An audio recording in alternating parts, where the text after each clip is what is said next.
As Abu Dhabi fumes over Netanyahu's latest move, is Trump once again watching from the sidelines while his closest Gulf ally quietly plots how to hit back at Israel on its own terms? By mishandling one secret trip, has Netanyahu handed Iran exactly what it wanted? Open cracks between Israel and the UAE that Tehran can now exploit across the entire region? After Benjamin Netanyahu's covert visit to Abu Dhabi was suddenly splashed into the headlines, did the UAE shift from silent partner to furious critic in a matter of hours? Feeling humiliated by leaks out of Netanyahu's office, is Abu Dhabi now preparing to go fully rogue, rewriting the unspoken rules of its security and political cooperation with Israel? With Netanyahu's own office blamed for the exposure, has a rare moment of public friction now erupted between Israel and Abu Dhabi, shattering the carefully managed image of smooth ties? In the middle of deep but mostly secret security ties between Israel and the UAE, has one leaked Netanyahu visit now triggered the very diplomatic backlash both sides worked for years to avoid? New reports say Emirati officials grew furious after leaks exposed Netanyahu's unannounced stop in Abu Dhabi, seeing the publicity as a direct violation of the quiet understanding around such visits. When the Prime Minister's office later confirmed key details of the once undisclosed trip, did it only deepen the sense in Abu Dhabi that Tel Aviv was using their secret channel for domestic optics? According to I-24 News, Emirati officials went beyond private grumbling and lodged a formal diplomatic protest with Israel, signaling that this was more than a routine annoyance. The message was reportedly delivered through UAE Ambassador Mohamed Khaja, raising the stakes by putting Abu Dhabi's anger on the record rather than keeping it in quiet channels. Officials in Abu Dhabi were said to be particularly angry that sensitive meeting details and timing were exposed, potentially putting both leaders and the wider relationship under unwanted spotlight.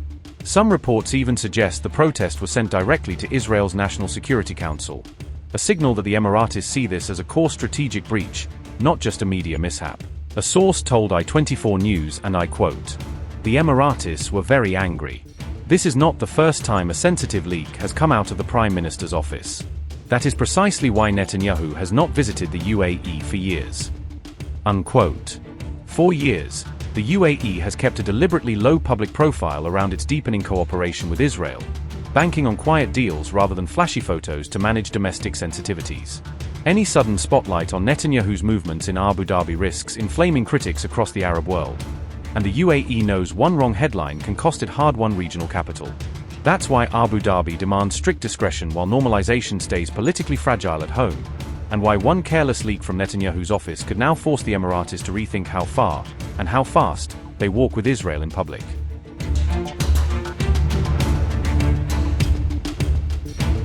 In a historic development, Israel has revealed that Prime Minister Benjamin Netanyahu conducted a previously undisclosed visit to the United Arab Emirates amid the ongoing Iran conflict, marking a significant diplomatic moment during heightened regional tensions. The Prime Minister's Office of Israel confirmed that Benjamin Netanyahu made this covert visit during the course of Operation Roaring Lion, while military and strategic operations were still actively unfolding. During the trip, Netanyahu reportedly held a discreet and closely guarded meeting with UAE President Mohammed bin Zayed, reflecting the sensitivity and high-level nature of the engagement. According to reports, this encounter marks the first officially acknowledged face-to-face meeting between the two leaders, highlighting a rare moment of direct diplomacy at the highest level. The Prime Minister's office stated that the discussions led to what it described as a historic breakthrough in relations between Israel and the UAE, signaling a potential shift in regional cooperation. A source familiar with the meeting indicated that the talks took place in the city of Al Ain, near the Oman border, on March 26, adding further detail to the previously undisclosed diplomatic timeline. The meeting reportedly lasted several hours and was conducted entirely in secrecy, with no public disclosure or media coverage until the details emerged much later. The announcement also comes in the wake of separate reports suggesting that the heads of Israel's two primary intelligence agencies carried out visits to the United Arab Emirates during the ongoing conflict with Iran, further deepening the picture of behind-the-scenes diplomatic and security coordination during wartime conditions.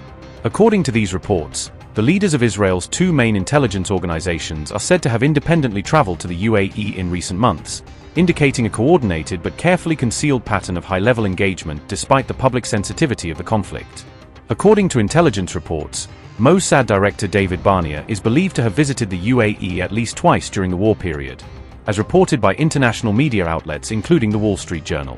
Further reports suggest that these meetings were held in March and April, indicating a sustained pattern of back-channel diplomacy between the two nations during a highly volatile period. Meanwhile, Shin Bet chief David Zini is also reported to have visited the UAE in recent weeks, according to the Times of Israel, underscoring ongoing security-level coordination. It is important to note that none of these meetings have been officially confirmed or publicly disclosed by either Israel or the United Arab Emirates, leaving much of the information based on reports and sources. The development gains further significance in the broader regional context, especially as the UAE has also been reported to have taken part in actions against Iran during the course of the ongoing conflict. The UAE reportedly carried out direct military strikes on Iran without publicly acknowledging them, according to a Wall Street Journal report citing people familiar with the matter. The report says the UAE became an active combatant in a war in which Iran had also made it one of its biggest targets. The Wall Street Journal published the revelation on May 11th, attributing it to sources familiar with the matter. The report also said the UAE's military is equipped with Western-made fighter jets and surveillance networks that enabled such operations. One reported target was a refinery on Iran's Lavin Island, according to the Wall Street Journal's account. That refinery strike reportedly took place in early April and sparked a large fire at the site. The damage reportedly knocked much of the refinery's capacity offline for months. Lavin Island sits in the Persian Gulf, making any strike there strategically and politically sensitive. H.A. Hellier said, and I quote, "The Emiratis made it clear early on that they didn't want this war, but it's also clear that since the first Iranian strikes on the UAE took place, Abu Dhabi's been quite transparent that they see the regional picture as having changed dramatically.